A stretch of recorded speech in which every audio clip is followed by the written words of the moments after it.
Welcome to Beyond Semiahmoo. Our guest today is Paige, third-year forward for the University of Alberta Golden Bears men's basketball team. He's currently studying education at the University of Alberta. He was Canada West Rookie of the Year and U Sports first team All-Rookie, as well as the leading scorer on his team last year. He had a stint on the U19 national team last summer while playing in France. He was a silver medalist at the BC Boys Basketball Provincials in 2018 and back-to-back Volleyball Provincial champions in 2017 and 2018. Welcome, Adam, and thank you for coming on to the show today. Thanks for having me. I enjoyed the first couple of episodes, so it's nice for you to invite me to come on as well. Awesome. So how are you doing right now? I know you're back in Alberta. What's the situation like with Alberta there right now with COVID and the weather? Yeah, it's definitely different. When I first came here in September, I think the biggest difference was it was a little more lockdown. You had to wear masks everywhere. I know in BC now they just incorporated that recently. So when I go home, I think I'll be, already, it's my norm already for the past 3 months. But it's been pretty good. The winter's starting to kick in. But this is my third year, so I'm already used to it. Already used to the -20, -30. So just excited to come home next month. But it's been a good couple months so far. That's awesome. So how has playing in Alberta been? So you're studying education and all that, but how has playing basketball as well as studying been with the University of Alberta? It's been really good. One of the main reasons I went there was top academic school in Canada, top 5, and then as well as the top basketball program. So school-wise, it's been really good. I'm in education, my third year. So just going through that, I'm enjoying it a lot. Hopefully one day, who knows, maybe be a teacher at Semiahmoo. We'll see. And then basketball-wise, it's been really good. I've enjoyed it a lot. I came here, like I said, it's good basketball tradition, good team, and being fortunate enough to be able to play a lot my first 2 years. Kind of hopefully next couple of years, kind of take control of the team myself, be one of the better players, and see where that goes. But yeah, I've enjoyed it a lot. So how often are you back home in Vancouver? Do you stay in Alberta most of the year? Do you come back for the summers? What is your yearly routine right now? So usually I'll come probably end of August, middle of August to start training for the season. Go through that, and then our season will start in October, play all the way through till November, December, and then I'll come home for winter break. Usually I'll come home for about a week, I'd say, and then I have to fly back out. But this year, obviously, we don't have a season, so I'm actually flying out. I'm flying back on the 6th, so I'm going to be home for a full month. So this year's going to be a little different. But yeah, usually I'll be home for about a week, and then I'll come home for the summers as well. Okay. All right. So you played on the national team in France. How was that experience, and what are your goals beyond university? Do you want to play professionally, nationally? What are your goals going forward? It was a super awesome experience. I mean, that was one of my biggest goals throughout high school, was kind of looking at the next level and see if I could represent Canada at the next level. And I was fortunate enough. I went to the training or the tryouts, made the training camp team, did all that. And then I got to go to France and play a couple of exhibition games.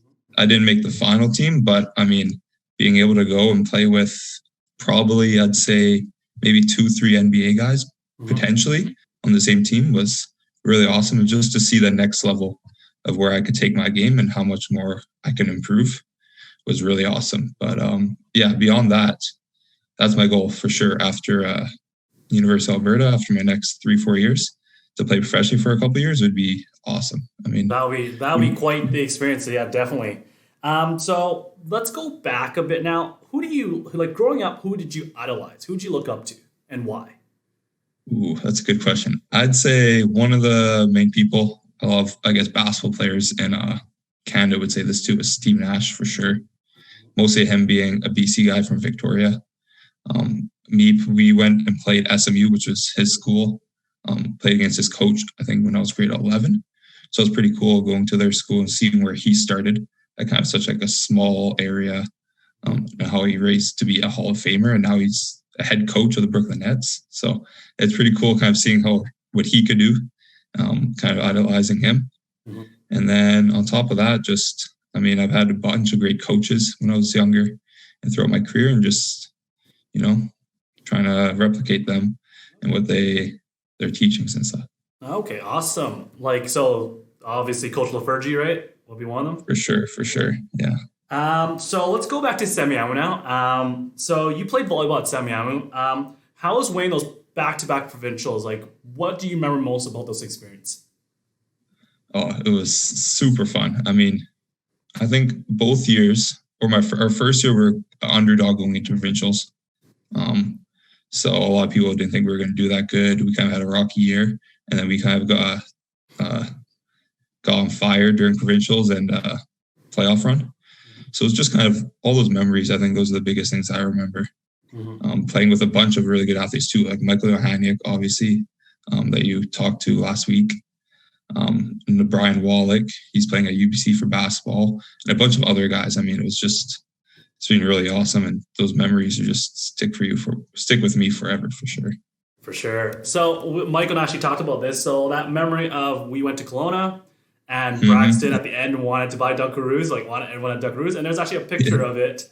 I'll have to show it, like maybe have it flashed up on the screen later. Of you all having Dunkaroos in your hands post tournament. It was quite the experience. So now moving away from volleyball to basketball. Now, basketball is obviously where you're currently in right now. And obviously that had a huge impact. But what do you remember most about playing basketball at Semiahmoo? What do you miss most about it? And how is it compared to playing in university? Yeah, I think basketball at Semiahmoo was definitely, if I played at a different school, I don't know if I'd be here where I am, to be honest. Since I was about grade 6, I started kind of doing some stuff with other guys around the school and the system. And then going into grade 8, obviously we had a really good team, which was super nice. And I had great coaches all the way from grade 8 to grade 12 to help develop me a lot. But I think the biggest thing was all the memories and all the friendships. I mean, my best friends right now are all the guys from the basketball team. And that's the thing I'm going to remember the most for sure. But on top of that, it's just the opportunity I got to being able to go to Texas, being able to go to San Diego, Victoria, Kelowna, all these big trips, Portland. I got to watch a Lakers game, a Portland Trailblazers game. It's like all these things that typical high school players will never get to do. And we were fortunate enough to do at Semiahmoo was something I would never forget for sure. Like, yeah, look, those trips, I see the pictures all the time, and they were like, looks like they were a really good experience. Hopefully we could get that started up soon again after COVID. So let's go back to 2018. You just won the Volleyball Provincials. You're now in basketball season.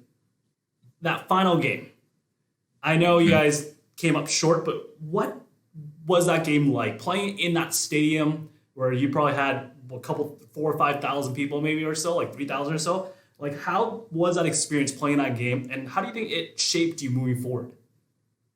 So the first thing, I think, going into provincials, one of my coaches who played at Trinity, Vartan, he played in the provincial finals his senior year. And he always told us, so I think it was grade 8, grade 9, he always said, your goal should be to make it to the final. Anything can happen, but making to that final, having that experience, regardless if you win or lose, is huge. So I think that was one thing that we all wanted for sure, is to make to the final. And it was super cool. Like you said, like before, I've never played in front of 4,000 people. Packed gym, you have the big Jumbotron, highlight films, and we had a bus of fans cheering on. It was super crazy. And yeah, obviously it didn't end up how we wanted to. Everyone would like that game back to want to try to win it. But I mean, in the end, it was just super cool being there. Yeah. Awesome. And I think playing in that game, mostly now, looking back at the experiences is just, I don't know, you got to be able to, as an athlete in those big moments, kind of be able to bring out your best game. And I know it's something like some of us didn't play our best or whatever, but trying to keep that experience and learn from it from the future is huge. Okay. That's good advice right there, actually. Yeah, huge advice. And actually, that's something I might be asking a bit. How are your parents doing? I know your mom used to come to your games. She used to bring her knitting. I used to sit beside her, and she'd be like, I'm like, what are you doing? Well, knitting a toque or knitting a scarf. Like, how are they doing right now? Good. That's actually funny you said that, because she knits a lot of socks or slippers now. And yeah, since high school, she's been knitting a lot. And now everyone on my team in university has a pair of her knitted slippers. So she always keeps doing that. Yeah. Because everyone loves them. Super nice too in Edmonton, obviously. I'll have to ask her about that next time I see her. I'll be like, "Where's my slippers?" She makes it for everyone, so you could definitely have a pair. Have a pair. But yeah, they're doing good. They're doing good. Yeah, awesome. So, Math 9. Mm-hmm. How much do you remember about that class? I actually remember quite a bit. I remember it was me. I remember one other guy, Jared Touche, was in the class. It was a good class. We were supposed to have another teacher, and then you came in. Yeah. That was my why first. I bring that up is because I remember that was a time when I think you and I were the same height. I think around the same height. And I used to make fun of you for having, remember, noodle hair? Yeah. And then also next to you were like 6'4". I'm like, what happened, right? Yeah. And how tall are you now? I'm 6'8". Oh, look at that. Like I stuck the same. I'm still 5'8". So, last question I'm going to ask you, and this is the question I'm going to ask both Michael and Faith before you. And it's that, what is one piece of advice you would want to give to a young athlete going into Semiahmoo today? Ooh, that's a good one. I think the biggest thing is branch out as much as you can. So whether that's playing as many sports as possible, whether that's trying to meet as many new people, maybe joining band, maybe doing an art class. I think just like in high school, even doing like automotive, that's something I did. I went and did automotive, which was super cool. Just branching out as much as possible. Don't try to stay in one lane and try to focus too much. Yep. I think once you start to get older and you start getting maybe more talented or you enjoy something more, then you could try to stay more directed. But I think just branch out as much as possible and try to learn as much, soak in the experience. Mm-hmm. That's some really good piece of advice. I know I've asked both Michael and Faith, and they've both given me good advice. And that's another one too, which is that it's good to try out everything, right? And see what is your passion. So are you going to have a season, or is that fully concluded? It's done. It's fully done. We actually, in August, the University of Alberta just canceled all the season before it officially was done. So, I mean, me personally, I've known I wasn't going to have a season for the past 4 months. So within the past month when they canceled it, it wasn't that big of a deal to me because it wasn't going to make a difference for us. But yeah. Well, hopefully next year something does start up again. But thank you so much for coming on the show today, Adam. And we do wish you the best of luck moving forward. Hopefully some season does happen, hopefully next year, okay? Yep, appreciate it. All right, take care. See ya. All right.